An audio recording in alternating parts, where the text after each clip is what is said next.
साथियों नमस्कार। आज फिर मैं प्रदेश महामंत्री उत्तर प्रदेश शिक्षक महासभा के माननीय कुंवरजीत इलाहाबादी सर जी के साथ हूँ और आज फिर कुछ मुद्दों पे बात हो जाए। सर, अभी जो माननीय सुप्रीम कोर्ट का फैसला आया है जो SC/ST कोटे में वर्गीकरण करने की, तो ये फैसला जो है कि आप किस तरीके से देखते हैं कि यह फैसला SC/ST के लिए लाभदायक है या उनके लिए अहितकारी है? सबसे पहले तो आदरणीय हृदयराज कपूर साहब, आपको बहुत बहुत आभार। आपके चैनल UPSM न्यूज़ चैनल और कृतिका कपूर हृदयराज यूट्यूब जो चैनल है, मैं उसका आभार और अभिनंदन प्रकट करता हूं। और सम्मानित अपने साथियों से आग्रह करेंगे कि इस चैनल को अधिक से अधिक लाइक करें, सब्सक्राइब करें, बेल आइकन दबा करके, और साथ ही साथ शेयर करने का काम करें। और जिस मुद्दे पर आज ये पूरा देश आंदोलित है, आपने वो प्रश्न पूछा है, SC/ST संवर्ग की बात हो जाए तो आज तक 26 जनवरी 1950 से लेकर आज तक कभी भी SC/ST OBC का बैकलॉग नहीं पूरा किया गया। इवन मंडल कमीशन लागू होने के बाद OBC वर्ग पर भी थोड़ा बहुत संघर्ष, चर्चा परिचर्चा उनके अधिकारों को लेकर हुई। कुछ OBC वर्ग के लोग भी आगे आए, लेकिन आज भी OBC भी बहुत कम प्रतिशत में विभागों में कार्यरत हैं। अगर बड़े पदों पे देखें, डायरेक्टर के पद पर हैं या फिर प्रोफेसर्स के पद पर या IAS और IPS जैसे बड़े पदों पर देखा जाए तो आज भी रिजर्वेशन फुलफिल नहीं है। इसलिए सबसे पहले तो सरकार को ये चाहिए था कि इनकी समीक्षा की जाए और देखा जाए कि इनका बैकलॉग कैसे पूरा हो। जब आपने ईमानदारी से SC/ST संवर्ग को या OBC संवर्ग को जब उनके पदों को भरा ही नहीं, तो अब उसमें वर्गीकरण आप हमेशा यह दिखाते हैं कि not eligible, not available, not found eligible, आप ऐसा दिखा करके फिर उसको जनरल कैटेगरी से भरने की बात करते हैं। आज पूरे देश में करोड़ों की संख्या में अगर देखा जाए तो SC/ST और OBC मिला के लगभग 100 करोड़ की आबादी होगी, और इस करोड़ों की संख्या में आपको नॉट एलिजिबल, नॉट अवेलेबल दिखा करके SC/ST के हकों को मारने का एक तरीका बना लिए हैं।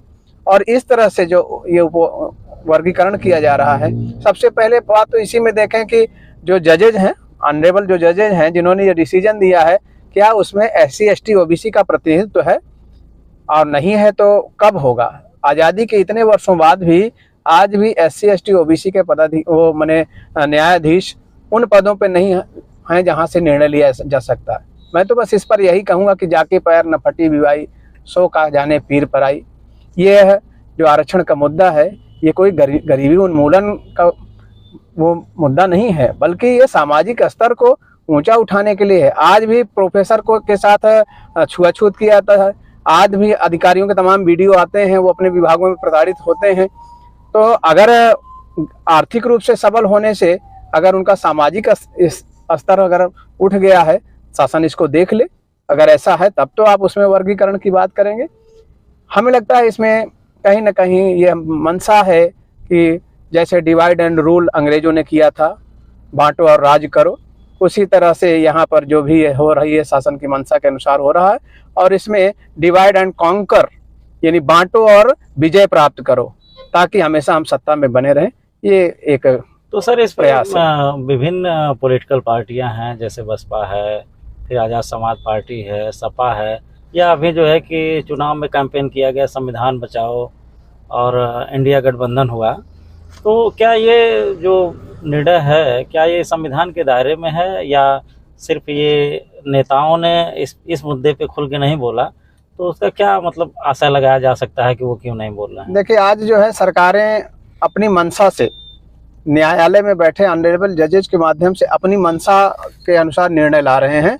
और अगर ऐसा नहीं होता तो जो लोग न्यायालय के न्यायाधीश हैं, मुख्य न्यायाधीश जब रिटायर होते हैं तो इनको राज्यपाल क्यों बनाया जाता है? इनको बड़े बड़े पदों पर, नगर निगमों में बड़े बड़े अध्यक्ष पदों पर क्यों रखा जाता है? क्योंकि कहीं न कहीं इनकी भी राजनीतिक महत्वाकांक्षा रहती है और ऐसी स्थिति में इस तरह के निर्णय दिए जाते हैं। ये जनहित के मुद्दे हैं, संसद में इस पर चर्चा होनी चाहिए थी, और चर्चा के अनुसार अगर निर्णय ये आता तो शायद समाज इसको स्वीकार करता। और अगर न्यायपालिका तो सर्वोच्च है नहीं, क्योंकि न्यायपालिका के बाद फिर कार्यपालिका में संसद कानून पास करते हैं, और न्यायपालिका उसका रक्षण करती है, संविधान की रक्षा करती है न्यायपालिका, तो संवैधानिक रूप से इस पर चर्चा होनी चाहिए और उनके बैकलॉग को पूरा किया जाना चाहिए और ये देखा जाना चाहिए कि उनका सामाजिक और शैक्षिक स्तर कैसे उठेगा।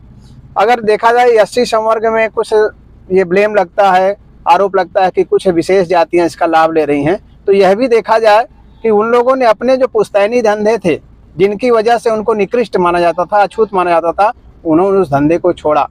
आज हम देखें तो हमारे आदरणीय जो वाल्मीकि बंधु हैं, वो बंधुओं से अगर वो अपना जो भी पुश्तैनी धंधा अगर वो छोड़ करके शिक्षा की तरफ जुड़े। मैं एक उदाहरण दिया हूँ, हमारे वाल्मीकि बंधु भी बड़े बड़े से पदों पर हैं, हम उनका सम्मान करते हैं, लेकिन ऐसे भी पीछे जो लोग हैं, जैसे अभी एक गुठली नाम की फिल्म आई तो उसमें दिखाया है, तो उस स्तर से अगर बच्चे जब स्कूल में मौका पाएंगे, पढ़ेंगे लिखेंगे, तो निश्चित रूप से वो भी आरक्षण के तहत आगे बढ़ेंगे। लेकिन अगर पीढ़ी दर पीढ़ी वो अपने पुश्तैनी धंधे से चिपके रहेंगे, स्कूल बच्चों को नहीं भेजेंगे, तो निश्चित रूप से ये परिवार की तरफ से उस परिवार को भी आरक्षण नहीं मिलेगा और ये सरकार भी कहीं ना कहीं फेलियर है सरकार का कि उस परिवार तक आज भी शिक्षा नहीं पहुंच पा रही है। तो सर मेरा प्रश्न जो था कि इस पे कोई पॉलिटिकल पार्टी खुल के स्टैंड नहीं ले रही है, तो उन पॉलिटिकल पार्टियों के बारे में आपका क्या विचार? निश्चित रूप से मैंने आपसे पहले कहा कि डिवाइड एंड रूल है, तो हर कोई नफा नुकसान देखना चाहता है।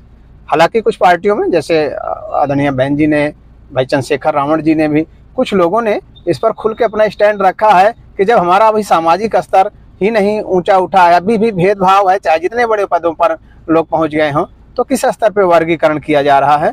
तो ऐसा नहीं, लेकिन जिस तरह से आंदोलन होना चाहिए, जिस तरह से लोगों को इस पर आकर के अपने विधायकों सांसदों का घेराव करना चाहिए, ताकि फिर से इस पर संसद में चर्चा परिचर्चा हो और माननीय प्रधानमंत्री जी और हमारे जो माननीय सांसद लोग हैं, उन लोगों को भी इस पर चर्चा परिचर्चा करनी, अपनी प्रतिक्रिया जाहिर करनी चाहिए, क्योंकि जनहित के मुद्दे पर अगर आप नहीं बोलेंगे तो फिर जनता के बीच कैसे जा करके आप फिर से वोट मांगने का काम करेंगे। ठीक है, बहुत बहुत धन्यवाद सर। फिर दोबारा इसी तरह से हम सभी लोग मिलते रहेंगे, तब तक के लिए धन्यवाद।